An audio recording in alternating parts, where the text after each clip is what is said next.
असफलता स्वीकार हमें ना हिम्मत हमने हारी है, नए जोश से नए उमंग से मेहनत से अपनी यारी है। नमस्कार दोस्तों, मैं कृष्ण कुमार फंडामेंटल इंग्लिश में आपका स्वागत करता हूं। आज हम आपको दिए गए टेक्स्ट पेपर का जो सॉल्व है वो आपको हम बताएंगे। सब्जेक्ट है farming system and sustainable agriculture. पहला क्वेश्चन था भारतीय निर्यात की परंपरागत वस्तु हैं, तो भारतीय निर्यात में खालें, जूट और चीनी ये सब परंपरागत वस्तु हैं। दूसरा क्वेश्चन है भारत में सर्वाधिक सिंचित क्षेत्र वाला राज्य कौन सा है, तो भारत में सर्वाधिक सिंचित वाला राज्य उत्तर प्रदेश है। कौन सा है? उत्तर प्रदेश। अगला सवाल है ऊसर मृदा सुधार में प्रयोग किया जाता है, तो ऊसर मृदा सुधार में हम जिप्सम का प्रयोग करते हैं। ठीक है। भारत में कृषि को समझा जाता है, जो भारतीय कृषि है उसको जीविकोपार्जन का साधन समझा जाता है। क्या समझा जाता है?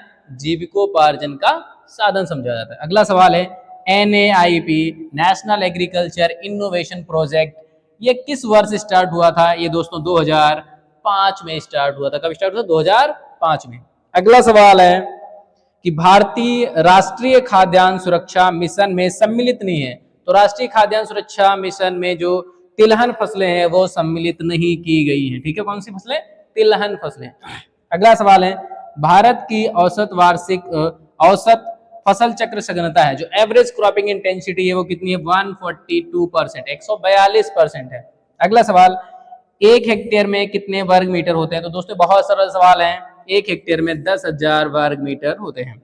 अगला सवाल है प्रक्षेत्र प्रबंधन का उद्देश्य होता है, मतलब जो फार्म मैनेजमेंट होता है उसका उद्देश्य होता है कारकों का अनुकूलतम उपयोग। जो हमारे पास कारक हैं, जो हमारे पास फैक्टर्स हैं, उनका इष्टतम उपयोग किया जाना। अगला सवाल विश्व खाद्य दिवस मनाया जाता है, तो विश्व खाद्य दिवस 16 अक्टूबर को मनाया जाता है। कब मनाया जाता है? 16 अक्टूबर को। अगला सवाल है भारत में कृषि आय की गणना की जाती है, तो दोस्तों भारत में कृषि आय की गणना जो है उत्पादन विधि से की जाती है। किस विधि से की जाती है?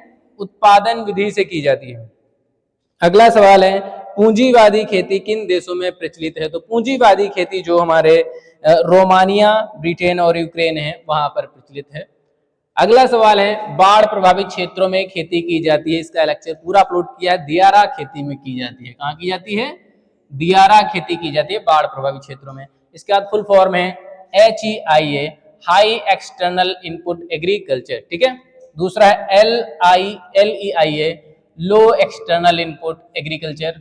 अगला है LEISA, तो इसका क्या है? लो एक्सटर्नल इनपुट सस्टेनेबल एग्रीकल्चर। ठीक है। अगला सवाल है IFSR, इसका मतलब क्या हुआ? Integrated farming system research. क्या है? Integrated farming system research. अगला pulses fit well in cropping system as they are, जो हमारी दलहनी फसलें होती हैं ये किस प्रकार के क्रॉपिंग सिस्टम में फिट बैठती हैं? दोस्तों वो बैठती हैं शॉर्ट ड्यूरेशन क्रॉप्स में। किसमें बैठती हैं?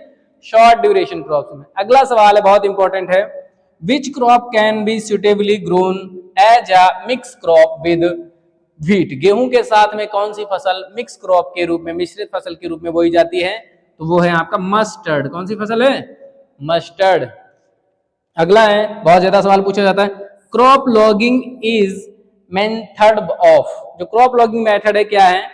Plant analysis for assessing requirement of nutrition for crop production, पौधे का एनालिसिस करना न्यूट्रिएंट का किसकी रिक्वायरमेंट क्या है फसल उत्पादन के लिए। ठीक है, उसको हम क्रॉप लॉगिंग कहते हैं। अगला सवाल है cropping intensity and gestation period of crop grown are. ठीक है, तो क्रॉपिंग इंटेंसिटी और गेस्टेशन पीरियड जो होता है वो किस प्रकार से रिलेटेड होते हैं? वो इनवर्सली रिलेटेड होते हैं। कैसे रिलेटेड होते हैं? इनवर्सली रिलेटेड होते हैं। अगला सवाल और लास्ट सवाल है at present farming system in India has become, Bharat में जो वर्तमान समय फार्मिंग सिस्टम है वो किस प्रकार का है? तो दोस्तों क्या है? मार्केट ओरिएंटेड है। किस प्रकार का है?